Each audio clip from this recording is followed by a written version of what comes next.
ഇന്ന് നമുക്ക് അടിപൊളി ഒരു ചെമ്മീൻ ചമ്മന്തി അരച്ചാലോ. അതിനെ നമുക്ക് ആദ്യം ചെമ്മീനൊന്ന് വൃത്തിയാക്കി എടുക്കണം. ഞാൻ ഇതിൻ്റെ തലയും കാലും പാലും ഒക്കെ കളയാറുണ്ടേ. നിങ്ങളൊക്കെ എങ്ങനെയാണ് വൃത്തിയാക്കാറെന്നൊന്ന് പറയണേ. ഇങ്ങനെ ഒന്ന് കളഞ്ഞെടുത്ത് വെള്ളത്തിൽ കുതിർത്ത് വെക്കാൻ പാടില്ല. നല്ലപോലെ കൈയിട്ട് ഇളക്കി ഒലുമ്പി എടുത്ത് കഴുകാനേ പാടുള്ളൂ. അതിനുശേഷം ചീൻചട്ടിയിലേക്ക് ഇട്ട് അതൊന്ന് ഡ്രൈ ആക്കി എടുക്കുന്നുണ്ട്. വെള്ളം കുടിച്ചു പോയാൽ പൊടിച്ചെടുക്കാൻ വിഷമമായിരിക്കും. നല്ലപോലെ ഒന്ന് ഡ്രൈ ആക്കി എടുത്ത് വെച്ചു. അതിനുശേഷം ചീൻചട്ടിയിലേക്ക് കുറച്ച് വെളിച്ചെണ്ണ ഒഴിച്ചു. അതിനകത്തേക്ക് ഈ ചെമ്മീൻ ചേർത്ത് നല്ലപോലെ ഒന്ന് വറുത്തെടുക്കുന്നുണ്ട്. കരിയാനൊന്നും പാടില്ല. അവിടെ ചെറിയ തീയിലൊന്ന് മൂപ്പിച്ചെടുക്കുക ചെയ്യുന്നത്. അങ്ങനെ ചെയ്യുമ്പോൾ നല്ലൊരു ടേസ്റ്റാണ്. നിങ്ങൾക്ക് വേണമെങ്കിൽ വെളിച്ചെണ്ണ ഒഴിക്കാതെ അങ്ങനെയും വറുത്തെടുക്കാം.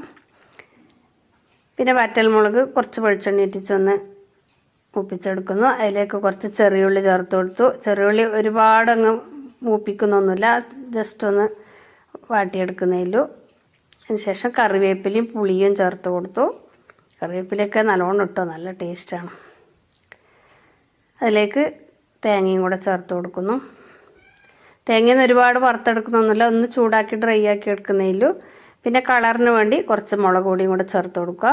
വറ്റൽമുളക് ചേർക്കുമ്പോൾ എരിവ് മാത്രമേ ഉണ്ട്, കളറ് കുറവായിരിക്കും. പിന്നെ പാകത്തിനുള്ള ഉപ്പും കൂടെ ചേർത്ത് കൊടുത്തു.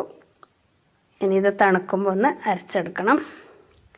തണുത്തതിന് ശേഷം മിക്സിയുടെ ജാറിലേക്ക് ആദ്യം ചെമ്മീൻ ചേർക്കുന്നില്ല, നമ്മുടെ തേങ്ങയും മുളകൊക്കെ ചേർത്തൊന്ന് ക്രഷ് ചെയ്തെടുത്തു. പിന്നെയാണ് ചെമ്മീനും കൂടെ ചേർത്ത് ഒന്ന് അടിച്ചെടുത്താൽ നമ്മുടെ അടിപൊളി ടേസ്റ്റിലൊരു ചെമ്മീൻ ചമ്മന്തി റെഡി ആയിട്ടുണ്ട്.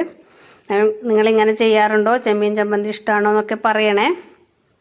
എനിക്കെല്ലാം പാകമായിരുന്നു. ഉപ്പും എരിവും പുളിയും ഒക്കെ പാകമായിരുന്നു. അടിപൊളിയായിരുന്നു ചമ്മന്തി.